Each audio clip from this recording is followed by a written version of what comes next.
আসসালামু আলাইকুম বন্ধুরা, welcome back to my channel Yummy Cooking Corner. Yummy Cooking কর্নারের আজকের আয়োজনে থাকছে মজাদার আমড়ার আচার। এটা একটু টক ঝাল মিষ্টি হবে, যেটা গরম ভাত, খিচুড়ি বা এমনি খেতেও কিন্তু অনেক বেশি ভালো লাগবে। আমার হাতে তৈরি আমড়ার আচার সবাই অনেক বেশি পছন্দ করে, তাই ভাবলাম আপনাদের সাথেও শেয়ার করি। সো আর কথা না বাড়ে চলুন তাহলে দেখে নেওয়া যাক আজকের রেসিপিটি। আমড়ার আচার তৈরি করার জন্য আমি কিন্তু এখানে 2 কেজি পরিমাণ আমড়া নিয়ে এসেছি। এখন একটি ছুরির সাহায্যে আমি এই আমড়াগুলোকে সিলে নেব।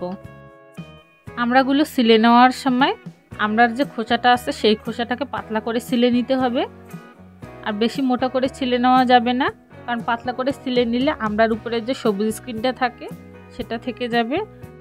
এই সবুজ স্কিনটা থাকলে কিন্তু আচারটা তৈরি করার সময় আমড়াটা গলে যাবে না, আর আচারটা খেতেও কিন্তু অনেক বেশি মজাদার হবে। আমি একইভাবে কিন্তু সবগুলো আমড়াকে সুন্দরভাবে সিলে নেব।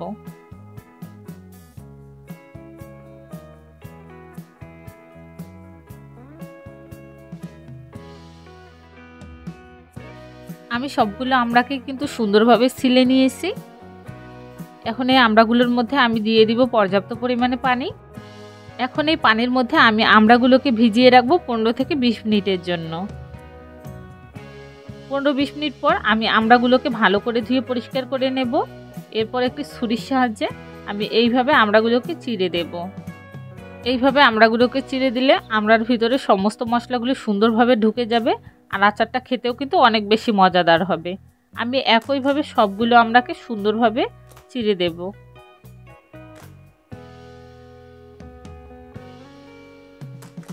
সবগুলো আমরা চিড়ে দেওয়া হয়ে গেলে এখন এখানে হলুদ গুঁড়ো দিয়ে দেব 1 টিস্পুন, শুকনো লঙ্কার গুঁড়ো দিয়ে দেব 1 টিস্পুন, আর লবণ দিয়ে দেব 1 টিস্পুন। এখন এই লবণ, হলুদ আর শুকনো মরিচের গুঁড়োটাকে আমড়ার সাথে ভালো করে মাখিয়ে নেব।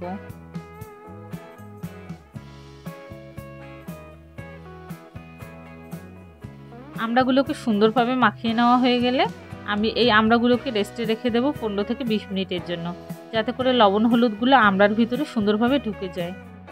আচারের মশলা তৈরি করার জন্য আমি এখানে 6 টেবিল চামচ পরিমাণে দিয়ে দিচ্ছি 5 ফোড়ন, আর দিয়ে দিচ্ছি কয়েকটি শুকনো মরিচ। এখন এগুলোকে 30 থেকে 40 সেকেন্ড ধরে আমি নেড়ে চেড়ে ভেজে নেব। আর ভেজে নেওয়া হয়ে গেলে আধ ভাঙ্গা করে গুঁড়ো করে নেব। এখন চুলায় একটি প্যান বসিয়ে এতে আমি দিয়ে দেব সরষের তেল। তেল গরম হয়ে গেলে ফোড়নের জন্য আমি এখানে 3টি শুকনো মরিচ কেটে দিয়ে দেব, আর দিয়ে দেব 2টি রসুনের কোয়া। এখন এগুলোকে নেড়ে চেড়ে আমি কয়েক সেকেন্ড একটু ভেজে নেব। সরষের তেলটা খাঁটি থাকার কারণে কিন্তু এখানে অনেক বেশি ফেনা উঠে গেছে, আর আমার রসুনটাও কিন্তু একটু লাল লাল করে ভেজে নেওয়া হয়ে গেছে। এখন আমি এখানে মেখে রাখা আমড়াগুলো দিয়ে দিব।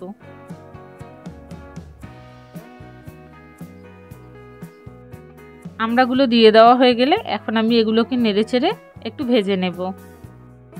এভাবে আমড়াটাকে মেখে রেখে যদি আপনি আচারটা তৈরি করেন তাহলে কিন্তু আচারটা অনেক বেশি টেস্টি হবে, আর আমড়ার ভিতরে কিন্তু সমস্ত মশলাগুলো সুন্দরভাবে ঢুকে যাবে। এখন আমি এখানে চিনি দিয়ে দিব 1 কাপ পরিমাণ, আর তৈরি করে রাখা আচারের মশলাটা দিয়ে দিব। এরপর এখানে শুকনো মরিচের গুঁড়ো দিয়ে দেব 1 টেবিল চামচ পরিমাণ। এখন আমড়াগুলোকে নেড়ে চেড়ে ভালো করে কষিয়ে নেব।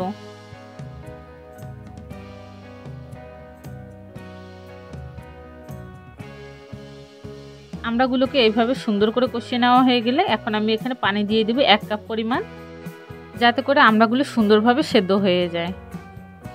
এখন ঢাকনা দিয়ে ঢেকে দেব সেদ্ধ হওয়ার জন্য।